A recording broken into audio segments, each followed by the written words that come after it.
Hello everyone, कैसे हैं आप सब लोग। Welcome back to ICT virtual classroom Dehradun. मैं निखिल राणा। क्लास 8 का अपना मैथ्स का टॉपिक अंडरस्टैंडिंग क्वाड्रिलेटरल्स यानी चतुर्भुजों को समझना को हम कंटिन्यू रखते हैं। एंड उसके अंदर अभी हमने पॉलीगन्स बहुपद जो बहुभुज है उसके बारे में देखा। एंड फिर क्वाड्रिलेटरल्स के अंदर हम आए, उसमें हमने पैरेललोग्राम यानी कि समांतर चतुर्भुज को समझा है, पढ़ा है। तो अपनी क्लास शुरू करने से पहले हमेशा की तरह थॉट ऑफ द डे लेके चलते हैं। तो आज का थॉट ऑफ द डे है बच्चों, A little progress each day adds up to a big result। जी हाँ, हर दिन छोटी छोटी प्रोग्रेस आगे जाके एक बड़े रिजल्ट के रूप में आपको देखने को मिलती है।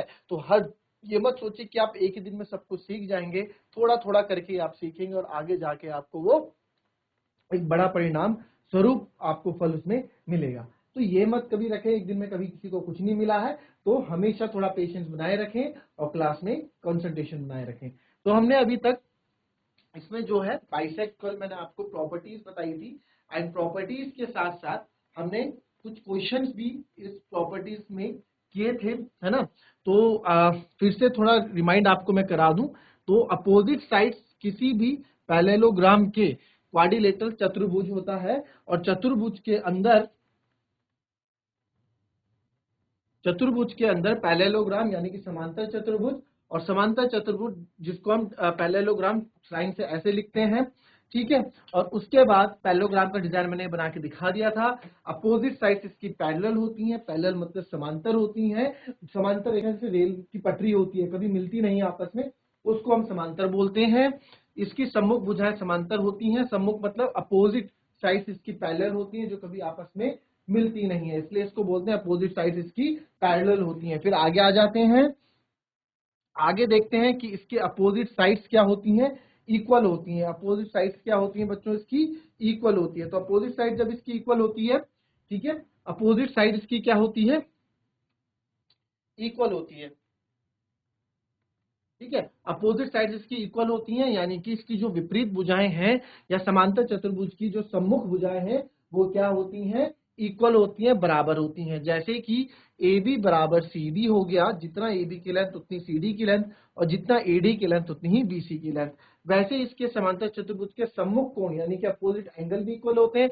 अगर ये 30 डिग्री है तो इसके सम्मुख सी भी 30 डिग्री होगा। अगर ये 40 डिग्री है तो इधर वाला भी 40 डिग्री होगा। फिर आगे इसमें बताया था हमने कि डायगोनल ऑफ पैरेललोग्राम यानी कि जो विकर्ण होते हैं एक दूसरे को समद्विभाजित करते हैं, उसके बीच पॉइंट जहां से एक दूसरे को मिलते हैं और समद्विभाजित करते हैं। तो आपको यहाँ बताया था जैसे कि अगर AC पूरा 10 सेंटीमीटर है तो ये 5 होगा, ये 5 होगा, है ना। इस तरह से डायगोनल्स में काम करते हैं। फिर ये मेन मैंने आपको बताया था, सम ऑफ समांतर चतुर्भुज के आसन कोणों का योग 180 डिग्री होता है। Sum of adjacent angle of parallelogram यानी कि बच्चों एडजेसेंट एंगल मतलब नेबर, पड़ोसी। तो जो पड़ोसी एंगल होते हैं उनका जो योग होता है, जब उनको जोड़ते हैं तो 180 डिग्री उनका सम होता है। जैसे ये और ये हमने जोड़ा, एंगल ए और एंगल बी 180। एंगल ए का पड़ोसी एंगल डी भी है तो angle A plus angle D 180 degree. वैसे एंगल बी का पड़ोसी एंगल सी भी है तो angle B angle C 180 degree. वैसे एंगल बी का पड़ोसी एंगल ए भी है, तो इस प्रकार से इन दो का सम 180 डिग्री। और सारे हमने ऐसे ही किए थे। फिर हमने क्वेश्चन क्या था, find the following in the figures. तो ये क्वेश्चन हमने क्या था, ठीक है, ये तो हमारा आ गया बहुपद के क्वेश्चन, है ना, ये बहुपद के क्वेश्चन आ गए थे। फिर हमने इसमें फिर हमने कल इसमें दो क्वेश्चन किए कि एबीसीडी एक पैरेललोग्राम है, इसमें एक्स वाई जेड की वैल्यू निकालनी थी। ये क्वेश्चन क्या था, इसमें देख लो से।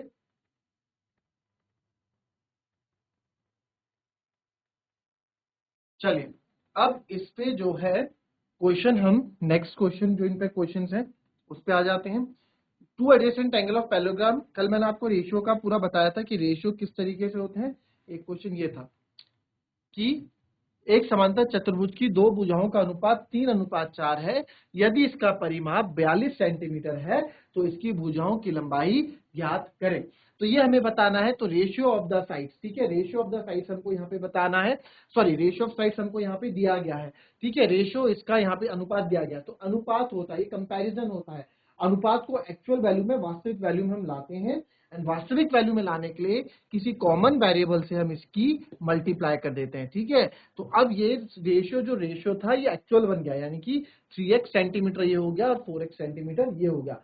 क्योंकि अगर मुझे इसको इसके साथ कंपेयर करना है, जब मेरे को एक 42 सेंटीमीटर दिया गया है, ये एक वास्तविक परिमाप है कि एक्चुअल में 42 सेंटीमीटर है, तो मुझे एक्चुअल में ही कुछ वैल्यू यहाँ पे लेनी पड़ेगी, अनुपात से काम नहीं चलेगा, है ना। तो इसलिए हम ये करते हैं। वैसे ही एक क्वेश्चन और आपके पास आ गया, टू एडजेसेंट एंगल, तो आपके पास यहाँ आ गया, two adjacent angle of a parallelogram are in the ratio 5:7, find the measure of all the angle. तो ये आपको यहाँ पे निकालना है। तो इस क्वेश्चन को आप कैसे करने वाले हैं वो आप बताएं। चलो, two adjacent angle of parallelogram, ठीक है, are in the ratio 5:7, find the measure of all the angle. एक समांतर चतुर्भुज के दो आसन कोणों का अनुपात 5:7 है, सभी कोणों का माप ज्ञात करें। तो ये क्वेश्चन कैसे करेंगे? क्वेश्चन भी वैसे ही करना है जैसे हमने कल किया था, रेशियो का कंपैरिजन लेके। तो एक बार करो जरा,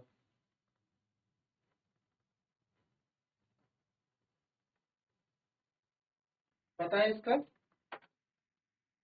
अब देखो यहाँ पे ये क्वेश्चन क्या बोलता है।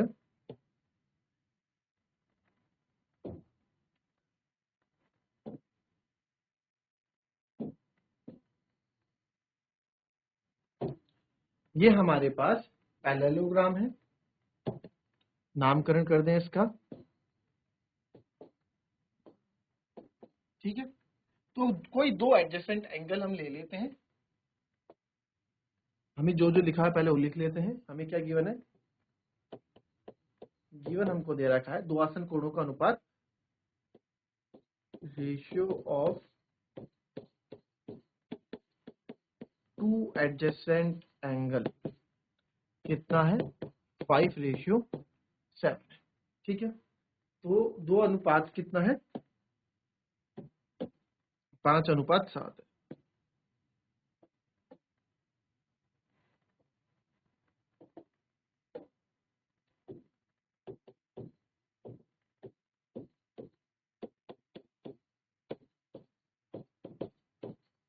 Let the ratio of two adjacent angle is 3:4, हमको सॉरी 5:7।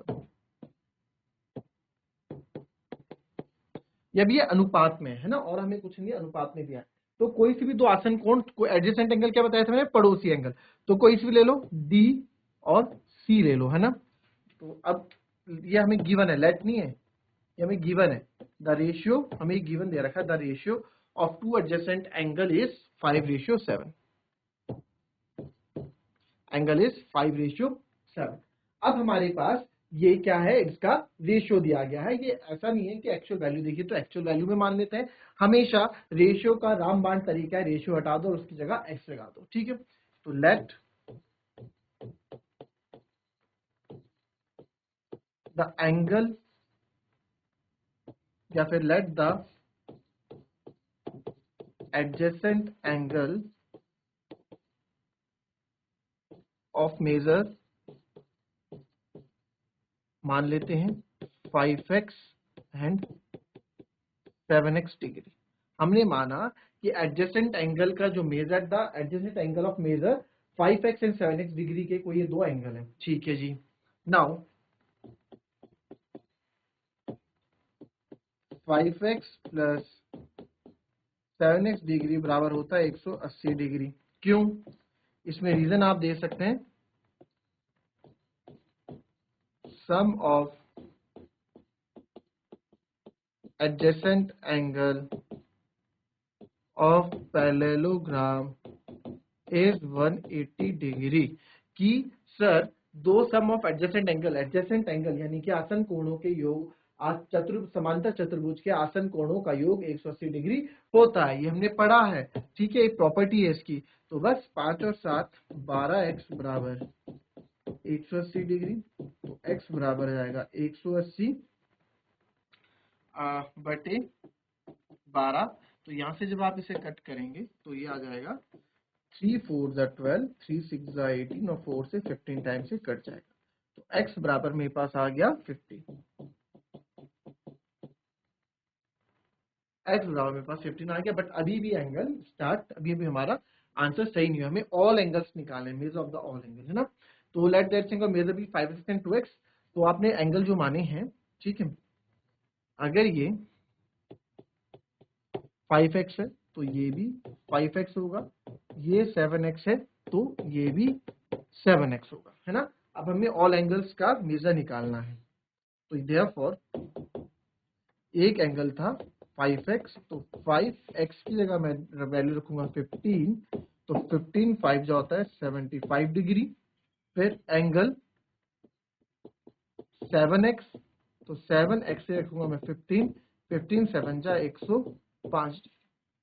एक हो गया मेरे पास, एक हो गया मेरे पास 75 डिग्री और एक मेरे पास हो गया 105 डिग्री, ठीक है।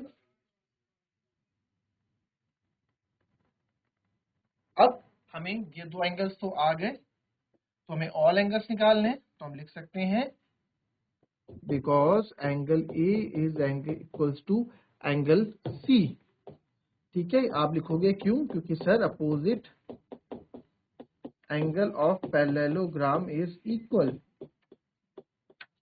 ठीक है। तो देयरफॉर हमारा एंगल ए भी कितना आ जाएगा 7x यानी कि 105 डिग्री, एंगल सी भी आ जाएगा 105 डिग्री। दो एंगल तो ये हो गए। फिर बिकॉज एंगल बी बराबर angle D, same opposite angle of a parallelogram are equal, यही लिखोगे।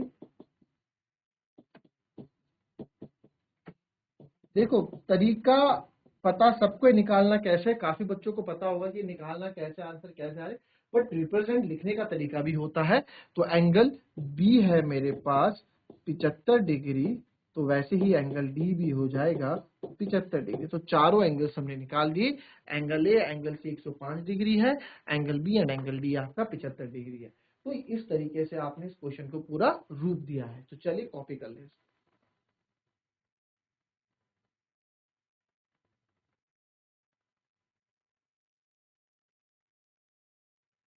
अब ये फिगर आपके पास है, इसमें आपको वैल्यू निकाल के बतानी है एक्स वाई एंड जेड।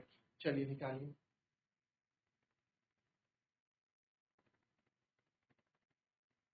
चलिए इस क्वेश्चन को देखेंगे। अब यहाँ पे आप देखें कि एक्स वाई, अब आपको क्या निकालना है, यहाँ पे एक्स वाई जेड निकालना है। तो हम कैसे निकाल सकते हैं।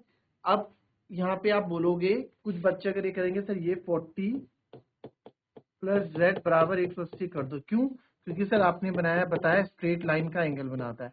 तो बच्चों ये स्ट्रेट लाइन थोड़ा है, स्ट्रेट लाइन का एंगल तो ये होता है। तो ऐसी गलती मत कर देना, ठीक है, ऐसी गलती नहीं करनी है आपको। पहली तो ये आपको जो गलतियां आप कर सकते हैं पहले हम उस पर डिस्कस करेंगे। इसको नाम भी आप दे दें चाहे,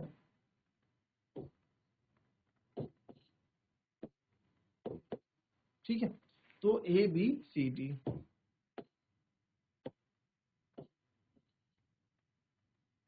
अब यहाँ पे देखें, अब यहाँ से एंगल वाई तो सीधा सीधा 112 डिग्री होगा। एंगल वाई बराबर 112 डिग्री सीधा सीधा मैं लिख सकता हूं, क्यों, बिकॉज या पहले एंगल वाई, एंगल 112 की जगह आप लिखो angle Y equals to angle C, ठीक है। बिकॉज अपोजिट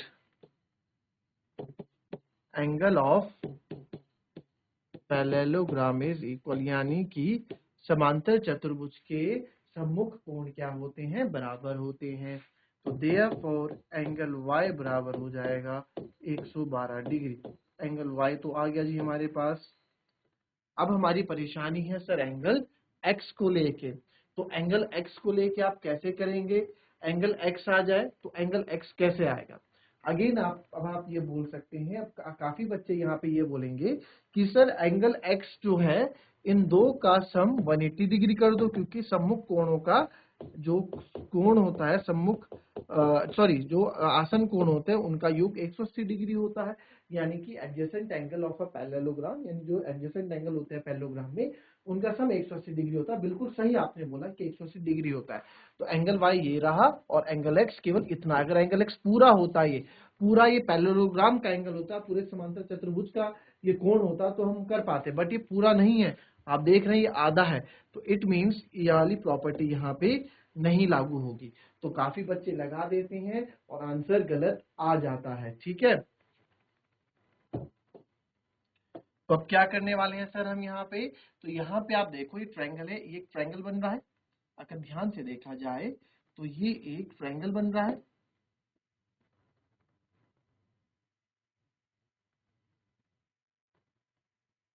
ना, ट्रायंगल बन रहा है। In triangle A B D बन रहा है ट्रायंगल। तो मैं लिख सकता हूं now in triangle A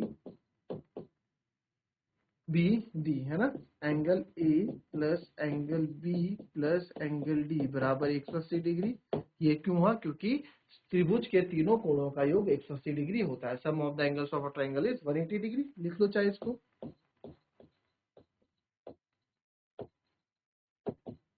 angle of a triangle is 180 degree. तो ट्रायंगल त्रिभुज के तो कोणों का योग कितना होता है, 180 डिग्री होता है। तो एंगल ए कितना है, y, बी कितना है, x, और डी कितना है यहाँ पे 40 डिग्री। y भी हम निकाल चुके हैं 112, x हमें निकालना है और 40 डिग्री बराबर। तो 112, 110, 40, 150 आ गया, ठीक है। और ये यहाँ पे हमारे पास आ जाएगा 152। हमें तो x की वैल्यू चाहिए, तो x बराबर आ जाएगा 180 माइनस 152, तो x बराबर आ जाएगा 60, 28। x मेरा कितना आ गया यहाँ पे, 28। ठीक है, x भी आ गया, y भी आ गया। अब z कैसे आएगा, z लाने के लिए देखिए, z लाने के दो तरीके हैं, या तो ऑल्टरनेट इंटीरियर एंगल्स भी आप कर सकते हैं इसको, ठीक है, बट आपने वो चीज पढ़ी नहीं है, एकांतर, ठीक है, एकांतर आंतरिक एकांतरता कोण। और बट इसको छोड़ो, आप ये देखो, अब सर हमें z चाहिए, यानी ये वाला एंगल चाहिए, तो ये एंगल और ये एंगल मिलके 180 डिग्री बना रहे होंगे, या ये एंगल और ये एंगल मिलके 180 डिग्री बना रहे होंगे। क्यों, क्योंकि समांतर कोणों का जो योग होता है वो 180 डिग्री होता है। अभी हमने पढ़ा थोड़ी देर पहले, ठीक है, ये भी पढ़ा है। तो अब यहाँ लिखेंगे नाउ, कोई सा भी ले लो आप, ये पूरा 40 degree plus z plus angle C बराबर 180 डिग्री। यहाँ रीजन क्या देंगे, sum of adjacent angle is 180 degree. आसन कोणों का योग 180 डिग्री होता है, ठीक है। तो 40 यहाँ रख दिया, z यहाँ रख दिया, एंगल सी हमारा 112 डिग्री आया, तो 112 डिग्री बराबर 180।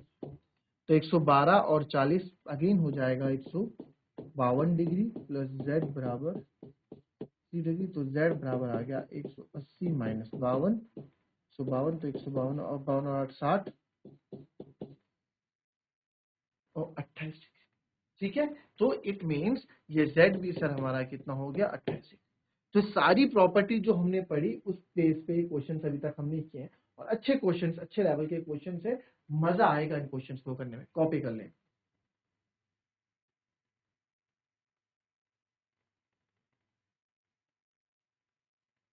चलिए, तो ये हमने अभी आज दो क्वेश्चंस किए। प्रॉपर्टीज ऑफ पैरेललोग्राम में जितनी भी प्रॉपर्टीज अभी हैं लगभग हमने कर लिया। डायगोनल की प्रॉपर्टी पे क्वेश्चन रहता है, वो भी अभी हम करेंगे आगे जाके, ठीक है। तो मिलेंगे आपसे कल की नेक्स्ट क्लास में, तब तक के लिए be happy, be healthy and be safe. Thank you and